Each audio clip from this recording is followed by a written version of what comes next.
Jihan sama sekali tidak tahu apa keinginan Danu. Dia pria yang tidak bisa ia tebak. Jihan kira dirinya sudah mengenal Danu lebih dalam. Kenyataannya ia belum mengetahui sisi lain dari Danu. Serakah. Jika memang Danu sudah tidak menginginkan Jihan lagi, untuk apa dia menolak gugatan cerai? Dan untuk apa pula dia menikah lagi? Sungguh Jihan ingin segera menghilang dari kehidupan Danu dan Jihan berharap selamanya tidak melihat wajah Danu. Jihan menyeka air matanya. Lalu ia ubah posisinya dari tiduran menjadi duduk. Dia tekatkan bagaimanapun caranya dirinya tetap ingin bercerai. Ini bukan waktunya untuk bersedih atau terlihat lemah.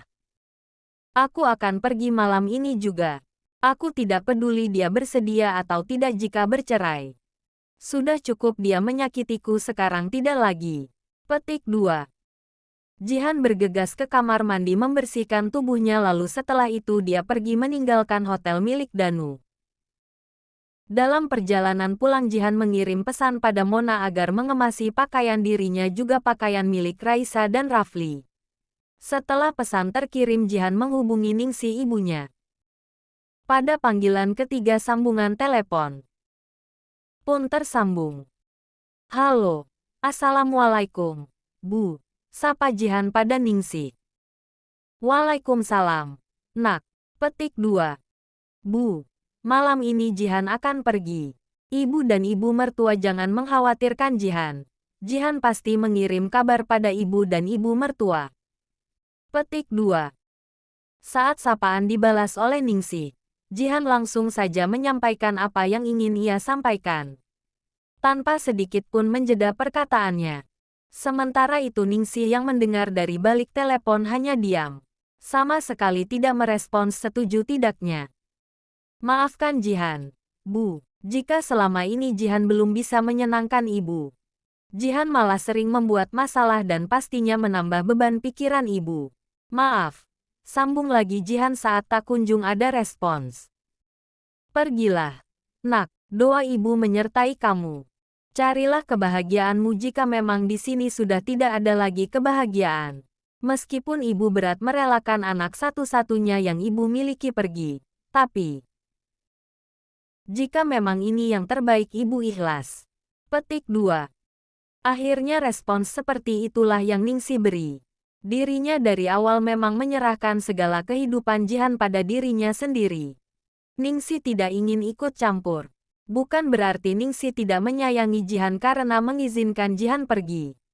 Tapi, kalau memang Jihan sudah tidak nyaman di Jakarta apa boleh buat. Ningsi hanya bisa memberikan doa yang terbaik. Maafkan Jihan, Bu.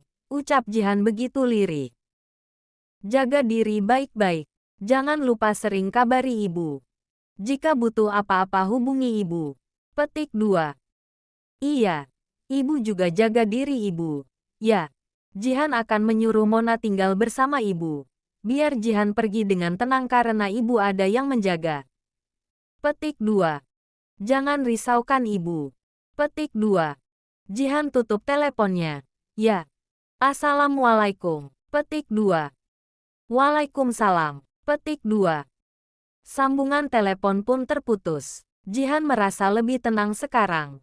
Untuk masalah ibu mertuanya, ia serahkan pada ibunya biar beliau yang menjelaskannya. Untuk modal hidupnya di kota orang Jihan sudah berniat menjual rumah serta menjual seluruh sahamnya.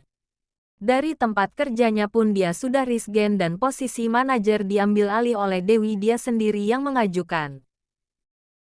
Sampai di rumah Jihan sudah melihat satu koper berukuran sedang di ruang televisi. Mona yang melihat nyonyanya pulang langsung menghampiri dan ingin segera menanyakan pertanyaan yang sedari tadi mengganjal di hati. Nyonya, ini ada apa? Kenapa Nyonya menyuruh Mona untuk memasukkan baju anak-anak dan juga baju milik Nyonya? Petik 2. Jihan yang baru saja tiba lalu langsung diberikan pertanyaan seperti itu membuat Jihan diam. Dia hanya berjalan tanpa niat menjawab pertanyaan Mona. Bunda pulang. Petik 2. Jihan menyapa anak-anaknya yang masih setia di depan televisi. Bunda. Rafli dan Raisa memeluk Jihan. Jihan menyambut pelukan kedua anak-anaknya. Sayang. Petik 2. Udah pada makan belum? Terus mandinya udah belum? Petik 2. Aku sama Rafli sudah makan, Bu. Mandi juga udah. Petik 2. Wah, pantas aja wangi gini. Kalau gitu sekarang Bunda mau ke kamar dulu. Mau ganti baju terus pergi. Petik 2. Pergi kemana Bunda? Raisa bertanya. Ke tempat jauh. Nanti kalian pasti suka. Petik 2. Raisa dan Rafli tidak banyak bicara. Membuat Jihan tidak perlu repot-repot menjelaskan akan pergi kemananya. Beberapa menit kemudian Jihan sudah rapi dan terlihat lebih segar dengan bantuan makeup sederhana. Lalu ia menghampiri Mona yang saat ini masih memasang wajah bingung. Mona ikut aku. Petik 2. Mona mengikuti langkah Jihan, mereka sekarang berada di ruang tamu. Aku mau pergi dari sini. Petik 2. Pergi kemana Nyonya? Mona menyela perkataan Jihan. Dengarkan aku dulu bicara sampai selesai. Petik 2. Mona tertunduk tak enak. Baik Nyonya. Petik 2. Aku mau pergi. Kamu aku tugaskan untuk menjaga ibu. Jangan tanyakan aku mau pergi kemana sebab tak ada seorang pun yang tahu aku akan pergi kemana termasuk ibuku sendiri. Aku hanya mengatakan akan pergi ke Ciamis, masalah benar enggaknya tergantung nanti. Petik 2. Ini aku titip ini. Menyerahkan satu map dan amplop yang sudah kusut dan itu pasti surat cerai yang diremas Danu. Dengan ragu Mona mengambil map dan amplop coklat itu. Ini apa Nyonya? Petik 2. Besok pengacaraku, Doni namanya, akan ke sini untuk mengambil yang kamu pegang serta kunci rumah ini. Rumah ini akan aku jual. Dan kamu temani ibuku. Mengerti kan? Petik 2. Mona mengangguk. Aku pergi. Ya, maafkan aku jika selama bekerja denganku ada tindak tandukku yang menyakitimu. Petik 2. Tidak sama sekali Nyonya. Nyonya sama sekali tidak pernah melakukan kesalahan apapun pada Mona.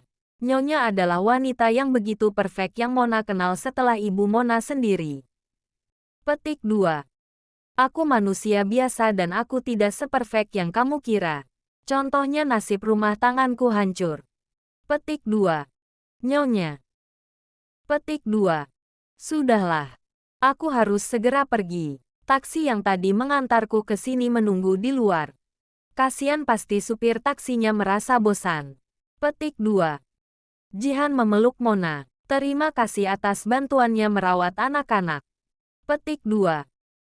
Mona menangis, dia tidak kuasa jika harus berpisah dengan nyonyanya. Apalagi bagi Mona Jihan bukanlah sekadar majikan tapi sudah ia anggap kakak perempuannya. Rafli. Raisa. Ayo sayang kita pergi. Taksi sudah ada di depan. Jihan memanggil anaknya untuk segera pergi. Iya Bunda. Petik 2. Mona membawa koper yang akan dibawa Jihan. Sementara Jihan memegangi tangan Rafli dan Raisa. Di depan taksi sang supir langsung turun dan memasukkan koper Jihan ke dalam bagasi. Setelah itu Jihan dan kedua anaknya pun masuk setelah kembali berpamitan pada Mona. Sebenarnya Jihan sudah tak kuasa menahan air matanya. Ia ingin menangis sejadi-jadinya. Tapi dia tidak boleh menangis. Dia kuat. Dia bisa melalui semua tanpa menangis. Ke terminal. Pak. Petik 2. Taksi mulai melaju meninggalkan rumah serta Mona yang masih diam mematung menyaksikan taksi yang ditumpangi Jihan pergi semakin menjauh dan akhirnya tak terlihat.